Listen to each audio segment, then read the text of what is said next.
at the Locarno Film Festival at the Piazza Grande in Switzerland. And of course, the film premiered yesterday at the Johannesburg Film Festival.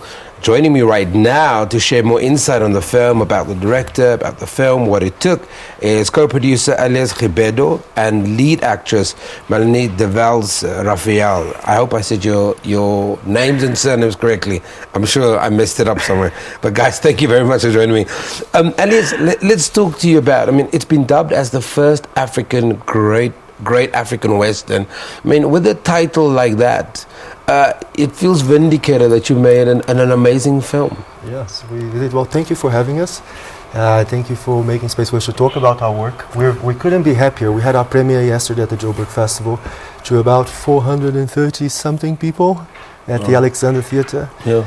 And I have not experienced such a warm reaction from the audience in any of my premieres. It was really incredible.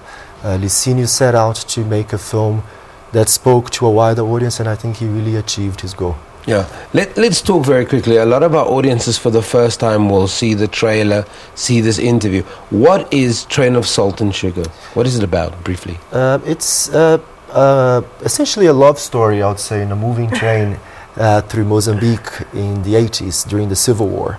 So Mozambique is one of the biggest producers of sugar, but during the war they ran out of it, and a lot of civilians would risk their lives taking salt from the coast in Maputo all the way up to Malawi to exchange for bags of sugar and bring the sugar back into the country to sell for a lot more money and help sustain their families through that. So we spend however much time in that train with real people. It's a portrait, a very human portrait of what it is to have to get through life during war. Melanie, talk to me about your character Rosa, the character that you play. Well, Rosa she's 24, if I recall, and she's this young girl that has a lot of dreams, and she was born in a very wealthy family, and she decides to leave everything behind only because she wants to help everyone in some way, and she got a degree in nursing school. And she just sat away to the train, and she did the trip with everyone else in order for her to help all the wounded. And she's a very good girl. I think people will like her. When you're telling a story that has such a real connection to what people went through, and that is still an emotive issue for a lot of people, because that's really what history is. We don't live in a silo. Our past is very important. How sensitive must you be? Yeah, interesting you asked this question, because yesterday one of the camera people that came to record the event, he didn't want to go into the cinema, and he came up to me afterwards at the rooftop during the cocktail, and he's like, "I'm really sorry I didn't go in, but just wanted to know that I've actually been there myself." And it's very uncomfortable to watch something like this.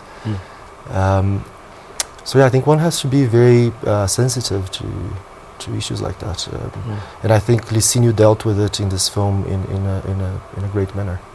Let's talk about the way he directed you. Because he has a lot of respect for the kind of work that he's done. What was the discussion as part of, not only from a production perspective, but from a directorial perspective amongst the actors, and how you wanted to approach something that would resonate with people? Well, from what I understood from Licínio, he wanted to make things as real as possible. So I think that as actors, each and every one of us, we had to go and interview people who lived in that time, people who made that journey. I did that myself. I went to markets, I asked my mom for her friends, friends, and they kept on telling me stories and things that happened, and I could find good material to bring Rosa alive. What was it? I don't know if it's even a decent question, but what is the challenging aspect of, when you do that kind of research, you're touching on real lives, real experiences. Yes. What was the most challenging thing to tap into to bring Rosa to life? I think the most challenging thing was actually everything that people lived in that era, because I didn't live in that era. So I really wanted to bring all of those emotions, all of those memories alive, and that for me was quite challenging. When you sat down with the team, a story is not only about the narrative.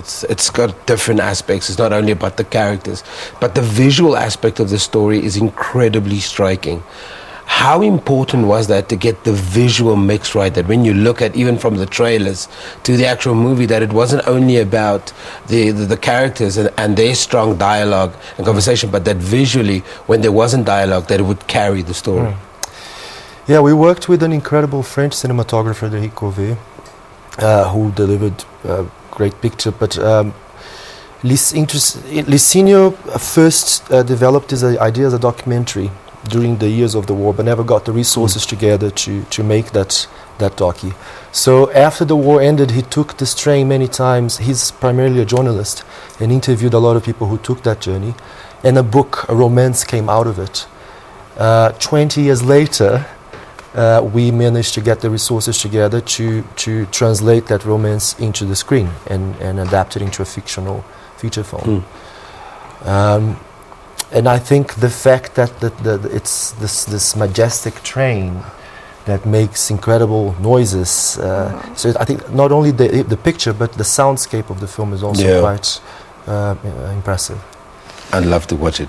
Okay, we've run out of time, but it's a co-producer of the new film Train of Salt and Sugar, Elias Ribeiro, and lead actress in the film, Melanie de Vales Rafael. I hope I'm saying it de Vales, I think she said Rafael. Can I just tell people where to watch the movie? Yeah, please. At the Labia in Cape Town, at the Bioscope in Johannesburg from the 11th of November.